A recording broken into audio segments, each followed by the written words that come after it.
The rain did not stop. It fell heavier now, as if the sky itself was pressing down on Shivnagar Phase 3, forcing the ground to remember everything it had tried to bury. Arif stood frozen inside his car, surrounded by smiling faces illuminated by flickering streetlights. None of them blinked.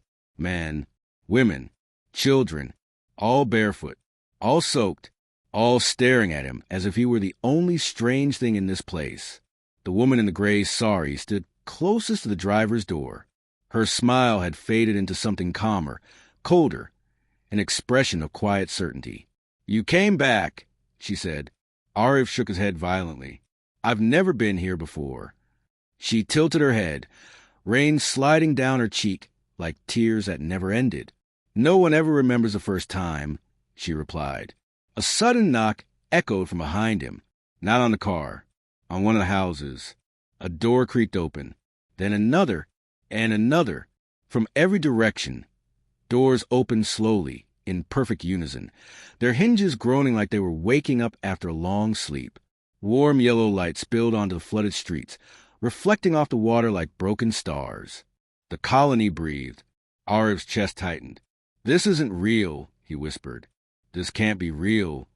The woman stepped back, giving him space. "Then get out," she said. "What?" "Get out of the car," she repeated softly. "If this isn't real, it can't hurt you." Thunder cracked overhead. The crowd did not move, but their eyes followed every twitch of Ar's hands. His fingers trembled as he reached for the door handle. The moment he touched it, a sharp pain shot through his arm, like ice slicing through his veins. He gasped and pulled his hand back. The woman watched him carefully. "The rain doesn't let you leave while you're hiding," she said. "You have to walk."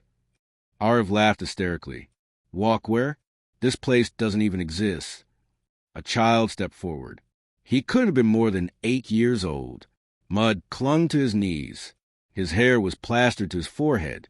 His eyes were wrong, too dull, too empty. "Home," the child said. The word echoed unnaturally, bouncing between the houses. "Home, home, home." Ar's breath came in shallow gasps. "Please," he said, his voice breaking. "I don't belong here." The woman's gaze softened, not with kindness, but with something like pity. "Neither did we," she said. The car door opened on its own. Arif screamed as cold rain rushed inside, soaking him instantly. His feet slid across the wet seat as something unseen tugged him forward. He fell out onto the flooded street. The cold shocked his body. Water seeped into his clothes, heavy and suffocating. He scrambled to his feet, slipping, barely managing to stand. The car door slammed shut behind him. The headlights turned off.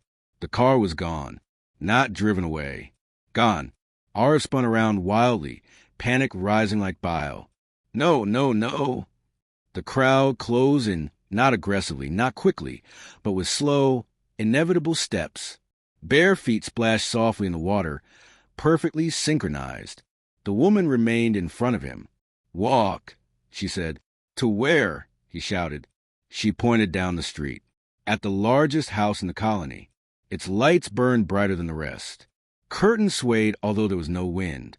The front door stood wide open. "That's where it began," she said. "And where it ends." The moment Arif crossed the threshold, the rain stopped, not gradually. Instantly, the silence inside the house was deafening. The air smelled damp, old, like a place that had been locked for decades but never truly abandoned. The door shut behind him with a final click. The interior looked lived in. Furniture was intact. Family photographs lined the walls. Shoes were neatly placed near the entrance. A calendar hung crookedly in the hallway. June 1998. The date circled in red. Arif's heart pounded as he stepped forward. The woman followed him inside.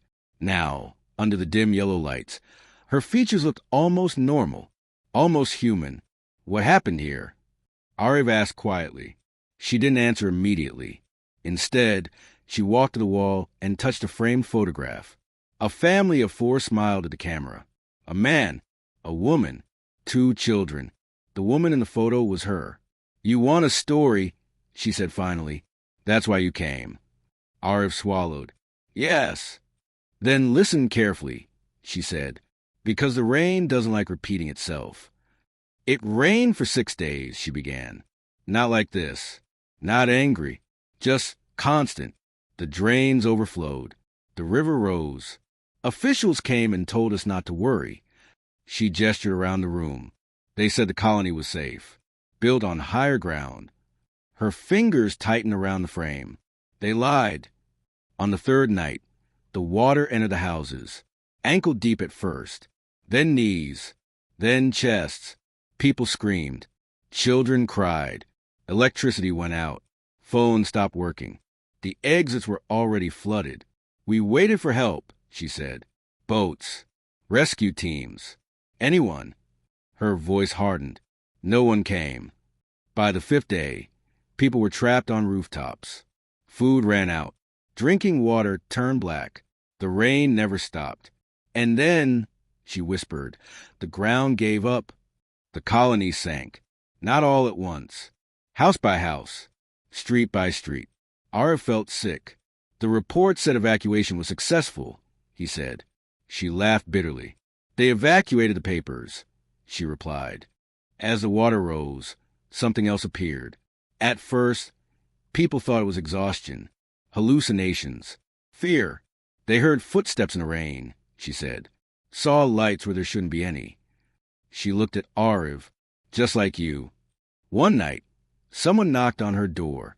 A woman stood outside, barefoot, soaked, smiling. She told us not to be afraid, the woman said. She said the rain would take care of us. Ariv's stomach dropped. That woman was you? No, she replied softly. That woman was the rain.